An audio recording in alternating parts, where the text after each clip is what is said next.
Hey, this is Phoenix back again with another ultra latest releases. Today is October 24th, 2023, and let's get right into this week's.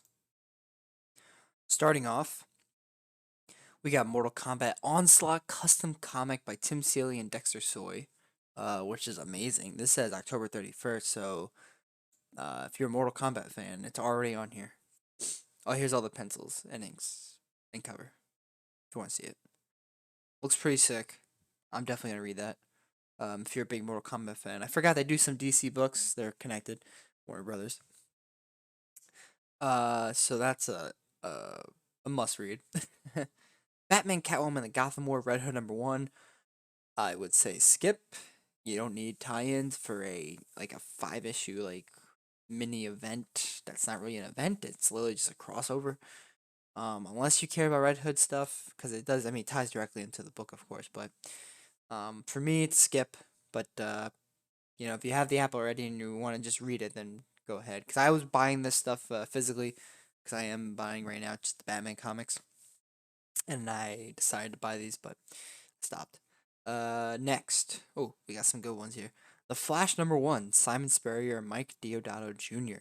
I would say a definite read. It's a new starting point for Flash. So if you've been a Flash fan or if you haven't, Simon Spurrier is your way. He was known for he did a John Constantine book. He's done some Sandman related stuff, like the Dreaming books and stuff like that. He's an amazing writer, and the art looks amazing. Definite read. Power Girl #1, Leah Williams and Eduardo Pancisa, I think. Um, yeah, it's Gary Frank. The artwork right here. Yeah, should say it. Yeah, Brad Anderson, Gary Frank. If you're a Power Girl fan, I would say read it, but I've heard some negative reviews about it. They've changed a lot about the character, but I hope it works out well for a new Power Girl run, since Power Girl's been on the back burner, backside, whatever you want to call it, for a long time. But now she's getting her spotlight again, but by writers that don't know her that well, but somewhat well. It's iffy, but it's a new #1, so I would say definitely read. The Penguin #2 by Tom King, Raphael and Raphael De La Torre. I heard if you read that Batman Killing Time, sort of leads from that, and it has the same characters created. And you like Tom King, I would definitely read The Penguin. Should probably start as well. Batman: The Brave and the Bold #5 by Tom King, Mitch Sherrod. I'm just haven't been reading it mostly because I'm just not caring about this newer anthology-ish series. The artwork looks amazing, and I liked Urban Legends for a bit, but I'm checked out of that for now. Even I will get back into it because I know Tom King, at least his aspect of the anthology stuff, I'll read. But next, Tales of the Titans #3, Steve Orlando and Kath Lobo. What? Name's Lobo or her him? Uh, this is just more Donna Troy stuff, just like back then. I remember Infinite Crisis. They're like, who's Don? Don Troy would tell what the new post era of Christ, post crisis era would be like via her. But this I guess has everything to do with Don. Oh no, each one has to deal with someone else, right? Yeah, Tales of okay. What am I saying? Yeah, each one is a Titans member and something about them.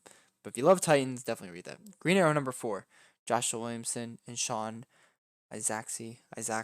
I'm sorry, I butcher that every time. Um, this series is really good. It's very streamlined, very straightforward, nothing very complicated. I like the writing, I like the artwork. I would say it's a definite read. Action Comics 1057, Dan Jurgens, Lee Weeks. That's amazing. I think Lee Weeks has the backups. Um, wow, that's an interesting cover. It's a lot happening here. The next epic starts here. Phil Kennedy Johnson. Okay.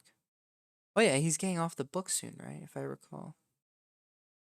Yeah, Phil Kennedy Johnson will be off the book next year. But for now, if you love his Action Comics run, keep going straight forward. Detective Comics 1074. Uh oh, Dan Waters is still doing the backup. Okay. Still has to deal with his asthma demon, the Barbatos stuff. the org rooms or whatever. So it's literally like it's like feels like decades in the making right now. So if you like that storyline where it's a big gigantic, piece, um I'm guessing you would keep reading. If you don't like that aspect of like, how most books are 4 to 5 issue story arcs, this is like one overwhelming, like masterpiece thing. I like it. It does get slightly boring because of that sometimes, but it's something different for me. I haven't read Detective Comics in a while, and I've been buying them each issue since Ram V got on the book. Unstoppable Doom Patrol #6, Dennis Culver, Chris Burnham. If you're a big Doom Patrol fan in general, you would definitely be reading this. It's a 7 issue limited series. It's on 6 out of 7. Definitely read. The artwork is fun. The Dennis Culver is a really good writer. And Doom Patrol is fun. Like it's if this is your first time reading Doom Patrol, not bad, because it helps. It's probably maybe easier to read, than going into Grant Morrison or any of the old ones, or literally any of them. Batman Beyond, Neo Gothic #3.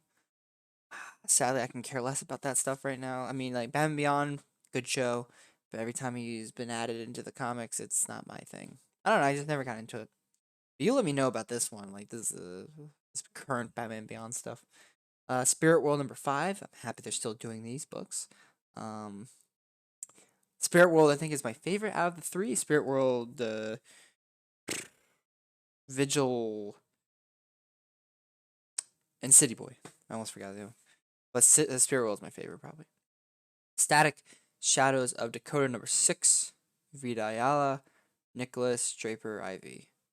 If you're a Static fan or Milestone in general, you would be reading this. So, since it's the only Static book right now. Harley Quinn #32. Teeny Howard, Kelly Jones. Oh, Kelly Jones. Is she the actual? Yeah, she is. Let me see. Um, Sweeney Boo. Okay, that's what I thought. I was like Kelly Jones. I was like, must be the backups. Wildcats #11. So happy this book is still going if you're a Wildcats fan. I know some people don't like this current rendition of this DC one, but I'm happy Wildcats still survived of all these type of books, like the Authority and all that stuff. Like I'm happy they can still find a place somehow eventually, like coming back and forth. They push Wildcats the most, probably because of Jim Lee. But let's see next. Joker 1, Operation Joker #9. So it's just the next chapter of the Joker manga. So if you like the Joker manga, keep reading that. And here are some oldies slash graphic novels. Superman 130, Warlord #121, Batman Superman World's Finest Volume 2, Strange Visitor, Batman The Audio Adventures, Batman Scooby Doo Mysteries Volume 3, The Joker, The Man Who Stopped Laughing Volume 1, Batgirl Year 1 2023 edition, DC vs. Vampires All Out War Part 2, Harley Quinn Volume 4, Task Force XX, I Am Batman Volume 3, The Right Question, and the last one, yeah, Tim Drake Volume 1, Mystery at the Marina. I would say definitely read Mortal Kombat, Flash #1, Power Girl #1, Penguin #2, Green Arrow #4, Action and Detective Comics, Unstoppable Doom Patrol, and Spirit World, and the oldies always, Superman and Warlord, or at least try. I'm not saying you have to. I'm just whenever you don't like the current stuff, I always say go right back to something that's crazy in the past, and you're like, whoa, this is like something else. This is where it came from. Pre-crisis. Um, even this is pre-crisis. Holy crap. But yeah, not too bad. A lot of stuff here. Happy for the two #1s and a Mortal Kombat, which I never expected right now this week because it says the 31st. But I'll see you guys for another Ultra Ace releases. I'm Phoenix, and have a good one.